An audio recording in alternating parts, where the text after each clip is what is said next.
Hi, welcome back. I'm your host, Michael Stamatinos with Advancing Healthcare Innovation Show. And if you're new to us, we're just crazy passionate about healthcare innovation and adoption. And our aim is to bring stories of innovation within healthcare, highlighting real people who truly are innovating within the space. And look, this year we've got an action-packed year with some incredible content, some incredible speakers. And if you haven't checked out our content before, feel free to go back and take a look at previous interviews. I'm sure you'll be impressed and find a lot of that content to be extraordinarily valuable. I'm delighted today to introduce our good friend and just someone whom I admire and respect so much, Amit Aysola, who is the managing director for Wanxiang Healthcare Investments. Amit, welcome to the show. Yeah, thanks, Michael. It's always good to talk to you. So thanks for having me. All right, so let's get a little started here, just because the audience hasn't necessarily heard you or heard a little bit of your story. But would you mind maybe sharing a little bit of your story to the audience and your background? I think that's going to be pretty helpful for them to kind of get some context as to what you're doing now.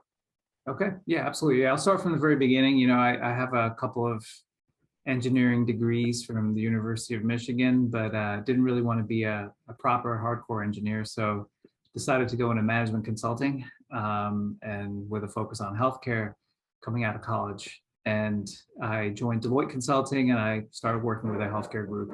I was there for about a year. At the time, I was actually focused on the conversion of paper-based claims to digital claims. So that's how long ago that was. That was the early 2000s. It was actually a really interesting experience. But from there, I decided to join a small startup. So I joined a company called Plan Data Management based out of New York City. I think I was employee number 22.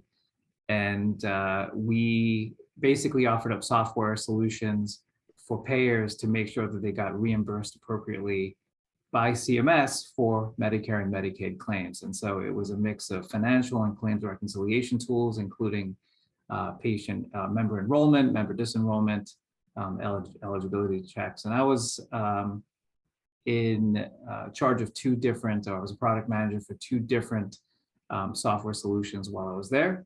I also provided tech support. I had a few customer accounts. So I did everything from product management all the way to customer success on the back end. And yeah, typical startup experience. Everyone wore 5 hats, but it was really fantastic. It was my first real operating experience. It was great to work at a small startup and to be able to take on a lot of responsibility at an early age. And it really gave me insight into what it's like to be an operator at a small startup in digital health. And this was the early days of digital health. And so, you know, people were still figuring out quite a lot. I mean, as they are today, but it was even more, I think, there were even bigger challenges back in those days because of the conversion from paper to digitized claims. It was a great experience. I decided, though, after about 4 years there, that I wanted to round out my skill set. I was an engineer. I was an operator, but I didn't really have any financial experience. And so that's why I decided to go back to business school just to get my B school stamp. After B school, I was in investment banking for 10 years. I started off as a generalist for a few years, but I came back to healthcare because I realized that's really where my passion lies. The last 6 years of my time in banking, I spent with a small firm called Healthcare Growth Partners, where we did the largest number of digital health deals of any investment bank in the country. But you know, people probably haven't heard of us because most of those deals were smaller, sub 100 million in enterprise value. But in terms of volume, as far as we know, we did the largest number of deals. It was an incredible experience for me. Really appreciated working with the team over there. We helped companies grow from 5 to 10 million, 1 to 5 to 10 million, and then we helped position them for an exit. So we basically focused on M&A and capital raise advisory. And that gave me a lot of insight into what it takes for a company to get to a stage or a scale where they can position themselves for an exit. And also I had the opportunity to work with founders because a lot of these companies were founder-owned businesses. And it was a really gratifying experience because instead of working for a board, which is what you did when you worked at a larger investment bank, I mean, your clients were basically the board and that's who you dealt with. Now we were dealing with people and we were dealing with founders and we had to we saw day to day the challenges that they face growing the business and then especially raising capital and exiting the business. And that served as a perfect springboard for me to move over into venture capital because it really gave me an idea of what drove value in healthcare, what drives value, especially in early stage companies. So 5 years ago, I accepted an offer to head up the healthcare investment group here at Wanxiang. And Wanxiang we're an unusual investor in the healthcare universe. We're a Chinese automotive components business. We have US operations. We're based here in Chicago. And we own multiple companies in the US. And what we do is we take our excess cash flow, we invest it in alternative businesses and alternative industries. And so we have a portfolio in real estate, we invest in the energy sector, consumer products. We're actually very diverse on the investment side. And I came on board and we began to invest in healthcare. And really our focus initially was to invest in pure tech, software, digital health companies, early to growth stage. We expanded to pre-IPO stage later on. And we've made 30 investments in 5 years. Part of that 30 investments also includes a few medical device companies. We even expanded the definition of healthcare to include some environmental science companies. We invested in a company called Acclima, which offers up remote air quality sensors. We invested in Footprint, which is a material science company that offers up an alternative to plastic packaging for food companies. And so because we're not a traditional investor in healthcare, we don't have an actual fund and we're balance sheet investors, we have the ability to be really flexible in terms of the types of companies we invest in, as well as the stage. And I would say in recent years, our focus has shifted to late seed rounds and Series A rounds in terms of the initial check. And we've also made a slight pivot to start focusing more on tech-enabled services businesses. So instead of just pure technology companies, we're now looking at tech-enabled services businesses more than we ever have in the past. So I mean, we've experienced a really interesting 24 months, and it sounds like you're making an evolution and constantly evolving. What were some of the triggers that fundamentally you started thinking, hey, we need to kind of take a look into this area? What was that? Sure. So within digital health, I mean, we'll look at all the companies that would be classified as digital health companies. So patient engagement, care management, RPM companies, chronic care management solutions. I mean, you name it, we'll take a look at it. And I mean, they're all a fit for us. But what we did in the last 24 months was to pivot upstream slightly from the first check being in the Series A round to the first check being in the late seed round, because we thought that the valuations of Series A companies and onward were actually increasing pretty markedly. And so we thought, why not come in a half stage early? Of course, there's more risk, but we thought we could identify companies that offered a lot of value from to their customers. We're getting real traction. We're solving real problems. And along the way, what I started noticing was, wow, these are actually all tech-enabled services companies. So those are the ones that are actually making a difference in terms of patient engagement and improving outcomes on the back end. So this kind of happened to be something that evolved over time. It wasn't an overnight decision. We started noticing, because we started moving upstream to late seed rounds and the companies that we were really digging in on, we started noticing that the ones that were getting traction and the ones that were really getting the attention of the customer base, payers and providers, were the ones that were offering services. And so it all happened, I would say, in the last 24 months. And frankly, it wasn't something that I would have predicted 3 years ago. What does that have to do with staffing shortages? Do you find that providers, health plans, are they taking that into consideration when they're deciding that, hey, we need something that's either going to help our patients, help our members, and we're going to need something that's frictionless? Do you feel like it's a timing thing? And I guess, what are you don't have a crystal ball, but do you see an end to that coming soon? I mean, what can you forecast from us? Yeah, I think it played a role.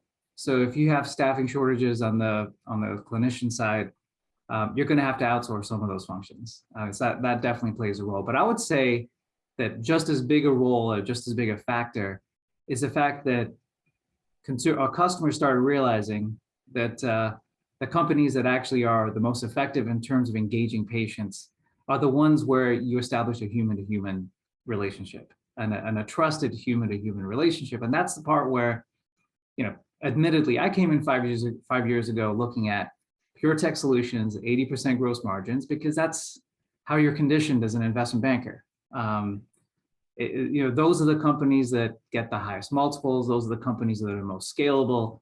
And so it's, you're thinking about it from a financial standpoint as to why you want to invest in those companies. But then the more time you spend in healthcare, and I've been in healthcare long enough now that it's become very clear to me that at the end of the day, healthcare is still a human-to-human industry, and it requires a human touch. And while, yes, we want companies that are scalable and are tech-enabled services where you can scale operations, scale the ability for people to reach, the largest number of patients possible, and even scaling and automating the data collection process. This isn't fintech. This is not insurtech. Fintech and insurtech, to people, especially fintech, people don't really care that much about human-to-human interaction, right? You have a transaction, you want to deposit a check, you want to withdraw cash from the ATM. You'll go through the drive-through. How many people actually go into the banks these days? Like, probably every time I go into a bank, it's empty, which wasn't the case when I was growing up. Yeah. And so, but that's because those are discrete, finite transactions that need to take place between the bank and the customer. Healthcare is not a series of discrete discrete transactions between a patient and a provider, or a patient and a payer.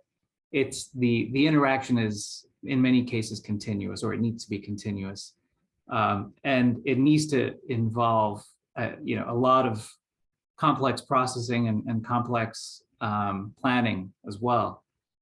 For that reason, you need people. You still need people. You still need human judgment. And the other thing is you need the human touch, which is the part that actually is going to allow a patient to basically give their trust to the system, and it enables engagement. And in my opinion, and my newest, I think, revelation is that trust is really what leads to better quality data. So if you take a look at the signaling that comes out of healthcare, I think this is the thing I mentioned to you about a week ago or 2 weeks ago. The signaling in healthcare is analog. And actually the signals in any industry are analog. You have to digitize them in order to be able to scale processes, in order to be able to gather insights. So how do you take an analog signal and digitize it? Well, in fintech, it's probably easier because you have discrete actions, discrete transactions, 1 or 2 step processes, and then you're done. In healthcare, how do you take analog signals from the patient and digitize them in order to improve care? Can you do it with remote patient monitors? Can you do it through apps? Yes, they can definitely solve some of that problem, but they don't solve all the problem, because at the end of the day, taking analog signals with high levels of fidelity and then converting that into digital data and putting them into digital fields, right? So it's actual data that can be analyzed, manipulated. It's a lot more difficult to do that. It's a lot more difficult to capture that. And I think the way I look at healthcare these days, and the area that I've been focusing on a lot in the last couple of years, is the best data senses out there are still humans. At least you can make that argument in many cases, not in all cases. In some cases, remote passive sensors still make sense. But when it comes to complex care, when it comes to dealing with a stressed out patient population with high acuity levels, I think there is no better way to gather data and to gather insights and to digitize those than with humans right now. And technology will continue to improve over time, but I would say that humans still play a massive role when it comes to converting analog signals into digital. So it sounds like you've done quite a bit of pondering on this. And as I mentioned, as you continue to evolve, have there been any really pleasant surprises from your portfolio that you can speak of, that are obviously non-confidential, that you can share, that have happened just within the last few months, even the last couple of years, just because so much has changed, within the delivery of care. And I'm just curious if you can share some of those little wins, and even on the contrary, if you can even share some disappointments. I mean, we know that you want to bat 1,000, but sometimes there are some misses, and if you can share some at each of the spectrums, I think would be appreciated. Yeah. So I'm not going to mention any names in either bucket, just to be fair. But I will say that some of the companies we've invested in, especially in the last 12 months, that offer services and tech-enabled services, the traction and the outcomes have exceeded expectations. And I'm actually quite surprised by this. When patients have the opportunity to engage with an app or call someone, if these patients are really stressed out, guess what they're going to do? They're going to call someone, right? And the engagement on the care navigator side, so from the call center perspective, it has actually been a lot higher across the board than what I expected. And so that's very consistent with the thesis that I've developed over the last couple of years, which is, okay, so people still want to talk to people. That's great. We probably should have known that. It seems kind of obvious in hindsight, but sometimes as an investor, I lose sight of that. I'll be the first to admit that. And then, the other big surprise I would say is, what kind of data and insights have you been able to gather through the course of just trusted conversations between, say, a care advocate or a care navigator and the patient? And the companies, once again, that we've invested in the last couple of years, if you look at some of the examples of the ambient data that you're collecting, because the patient feels comfortable with the navigator or with the care advocate, and they start opening up to them, that also has been a real surprise. And to me, that's when I made the realization, you know what, there is no remote sensor that would ever be able to capture this type of data, because the trust just isn't there, or there's just no means by which to ever have that type of conversation or deliver that information to a remote sensor. On the other side, disappointments, obviously, once again, not mentioning any names, not many. I mean, some of the companies we've invested in the last couple of years are very early. So a handful of them are now prepping for a Series A, and I hope, that they all go well. I mean, we've been spending a lot of time with them in the last, 3 months or so, planning out for a Series A in 2022. There's a lot of macro level uncertainty right now on the planet. And I hope, that doesn't impact these companies' abilities to raise a Series A. I don't think it will, but you never know with that. In terms of actual disappointments, not many really.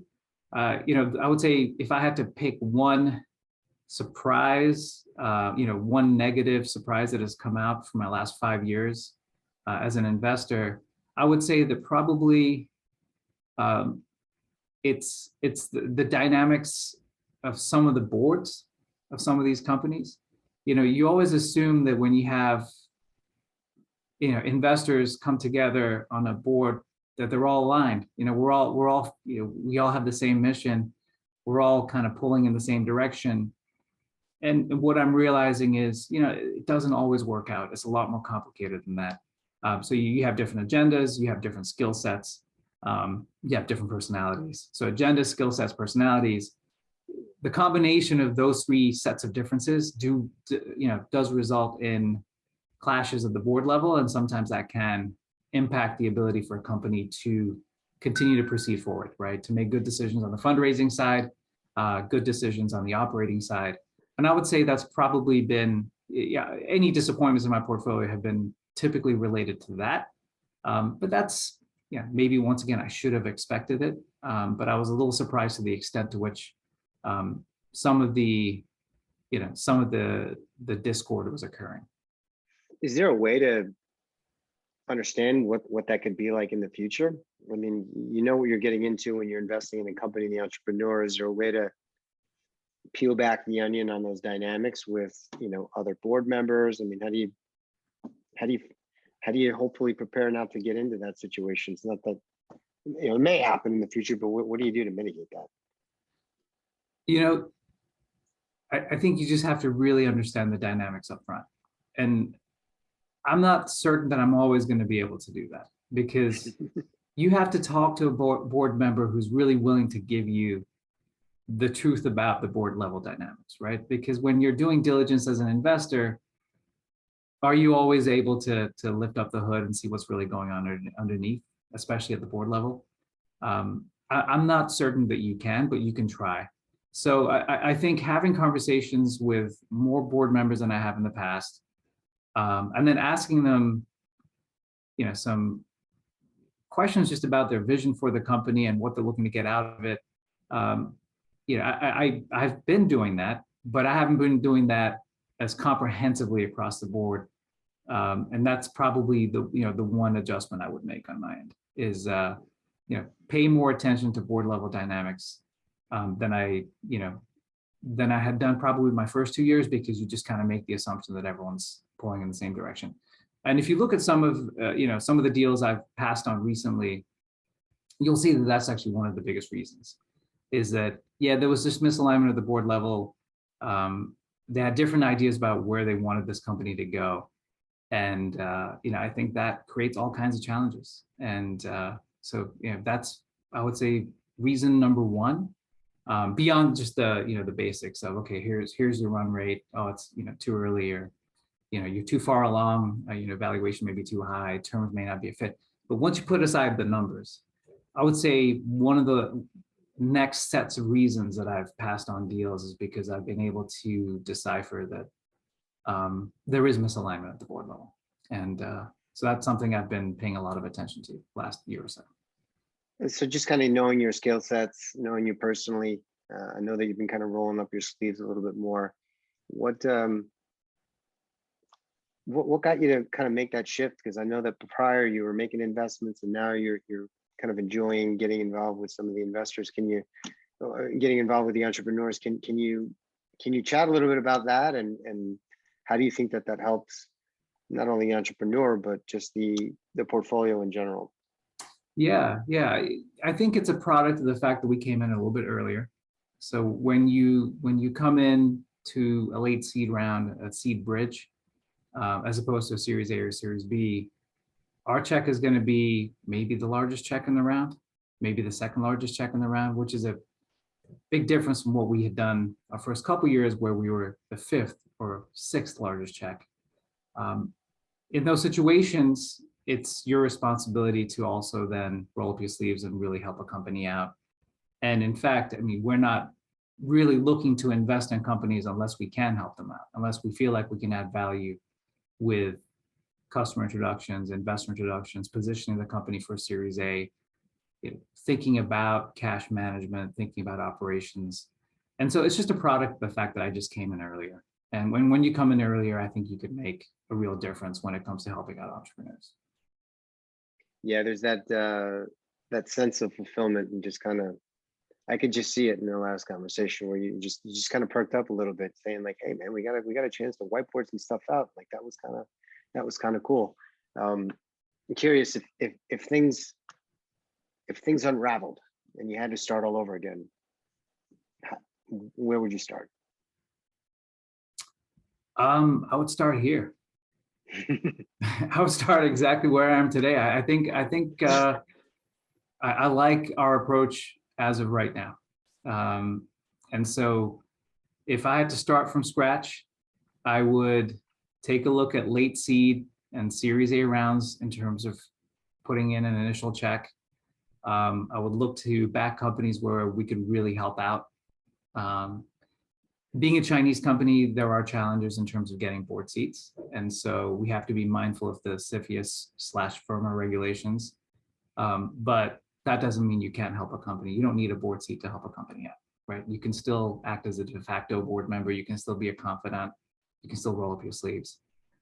In terms of the types of companies, our core focus has been the decentralization of the delivery of care, and that continues to happen. And we invested in multiple companies over the last year that are really touching the patient at the home, and others that are engaging with the patient outside of the four walls of the hospital, wherever that may be.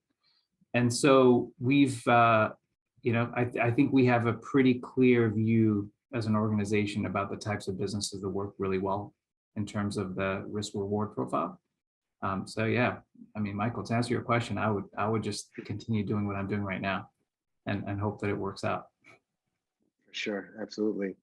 And in terms of when you're engaging with entrepreneurs, there's this tension, which is focusing on customers, acquiring customers, making sure that they're satisfied, and focusing in on bringing in strategic capital to help with growth of an organization. What's the in entrepreneurs that you've invested in, where do you find that balance lies? Because do you think sometimes they get pulled in one direction or another, and could potentially take you away from focusing on the things that truly matter, which is at the end of the day, like you said, it's about human touch, it's about delivering care and outcomes. Just curious on kind of where you are with that and maybe some observations you've seen.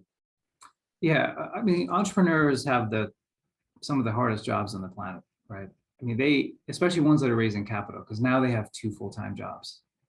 And it's incredibly difficult to go through a capital raise for that reason. And invariably, it does impact the operations of a business, especially if the entrepreneur is front and center on the sales side.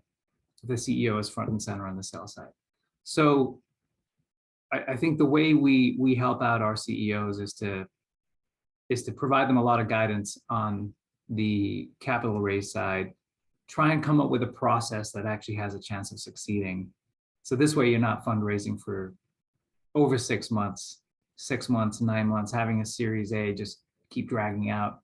Ideally, you want to raise a Series A in 4 months or 6 months. And so the best way to do that is to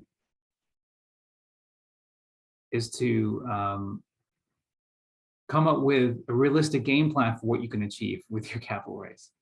And so set a target, set a valuation that we think the market will meet, and then be very thoughtful when it comes to introductions to VCs, and then manage the process in a way where you're streamlining the efforts of the CEO, you're leveraging the bench depth of the CEO, of the C-suite around the CEO, so it doesn't all fall on one person. So yeah, to me, I'm always concerned when CEOs are raising capital. I'm always concerned about what that does for the business. And the best way to manage it is to be smart about the type of process that you're running on the capital raise side. And the best way to do that is to be very pragmatic and to raise a capital raise that you can actually close. Under promise, over deliver. Any final comments? I mean, how can the audience members follow your work, and maybe just take a few minutes to share about how people can follow what you're doing, and where they can kind of connect with you? Yeah, you can find me on LinkedIn, send me a message on LinkedIn. Our website is www.wanxianghealthcare.com. So yeah, you can send us a message through either our website, or you can just find me on LinkedIn, and would love to connect. Awesome. Well, we'll definitely put a link in the description where people can find you and follow you. And for those members, if you found this content helpful to you, would you mind sharing it on social media? Would you mind being able to comment on it, and like it, and subscribe? At the end of the day, it makes a difference. The fact that we're advancing healthcare forward, and I'm just grateful when we can have more and more innovators and doers coming into the community. So it's because of people like you, Amit, that we're able to put on this good content for people, and they can learn something. And we're hoping that not only that, but they can take this information and actually apply it and take action on it. So just grateful that you're able to join us today. Yeah, well, hey, thanks again. Thanks for having me. It's always great to talk to you.